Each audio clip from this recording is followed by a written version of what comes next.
dito din, minute namin, nagkape-kape kami, tuntua po kami na pag ang faith pinagana mo, tatagos. Yan sa live streaming.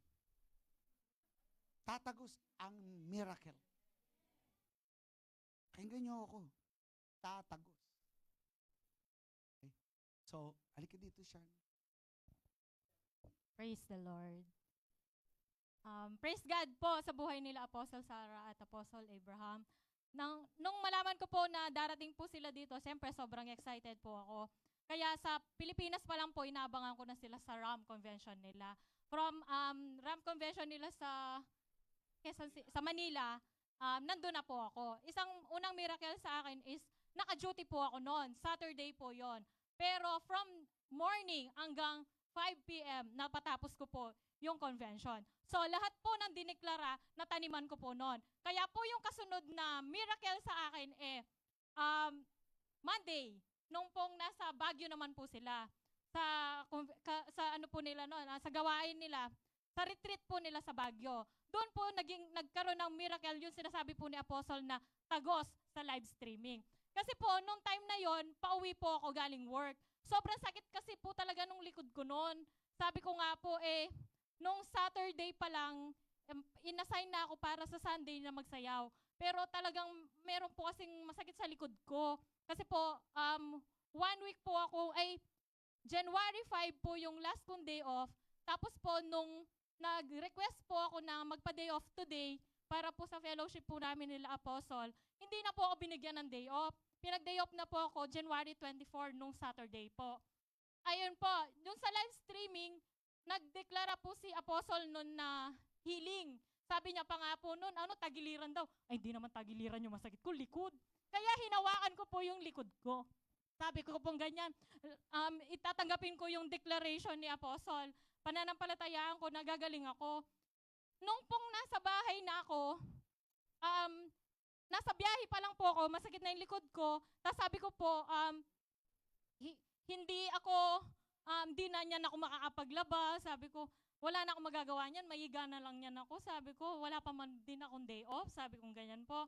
Tapos, pero nung kabukas ko dun sa cellphone ko, mahihiga na sana ako, nakita ko po, nag-pop up nga po yung retreat sa Baguio. Kaya nakinig po ako, tapos nung nag-declare si Apostle, tinanggap ko po yon. Tapos, bigla talagang natanggal talaga yung sakit ng likod ko.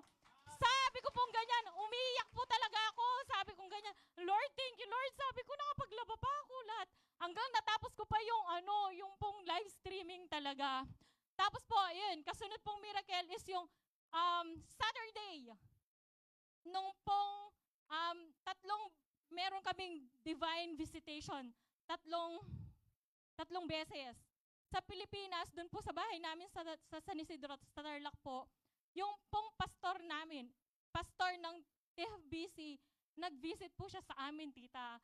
Dineclare po niya yung God's kingdom will come upon your home, sabi niya po.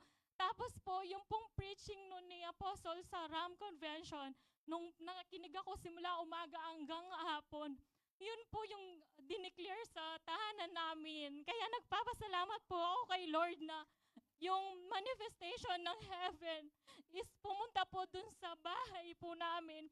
Tapos that day po, ang devotion ko po is si Zacchaeus. Yung pong binisit ni Jesus mismo, si Zacchaeus sa bahay niya. Tapos sabi ko po sa Lord, thank you Lord, sabi ko, ganun din po yung ginawa niyo sa bahay namin.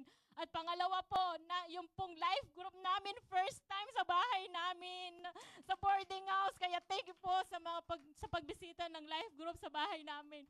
Pangatlong visitation is today. Yung sila Apostle Abraham sa Apostle Sarah, pinadala ni Lord dito sa atin para itiglara yung manifestation ng heaven dito sa ating church, sa ating family. Kaya nagpapasalamat po ako lastly. Ayun po, di ba dineklara po sa atin yung umaga at gabi? Ayun, umaga at gabi na miracle ni Lord na matatanggap natin umaga sa agabi. Sa umaga po, literal na meron pong nagbibigay sa amin sa trabaho, doon sa partner ko po doon, ng mana, bread. Yan. Tapos sa gabi naman, pahiga na lang kami, meron pa nagbibigay ng king crab. Ay, amen! Last po, kanina pong after ng fellowship po namin nila Apostle, kauwi ko po sa bahay, iidlip po ako, sabi kasi ni Apostle magpahinga para daw ngayon ay makapag-receive po tayo muli. Kahiga ko pong ganyan, nag-message po sa akin yung supervisor ko. Sa January 28, pumunta ka sa opisina, marirenew ka. Amen! Alam po ni Tita Stella yan, na every year, nangangamba-ngamba ako na hindi ako ma-renew. Nag-apply na nga ako noon kasi 1 week na lang, wala pang tawag sa akin yung opisina. Lahat ng mga kasamaan ko, nag-submit na sila ng mga dokumentos para sa renewal. Ako na lang hindi natatawag.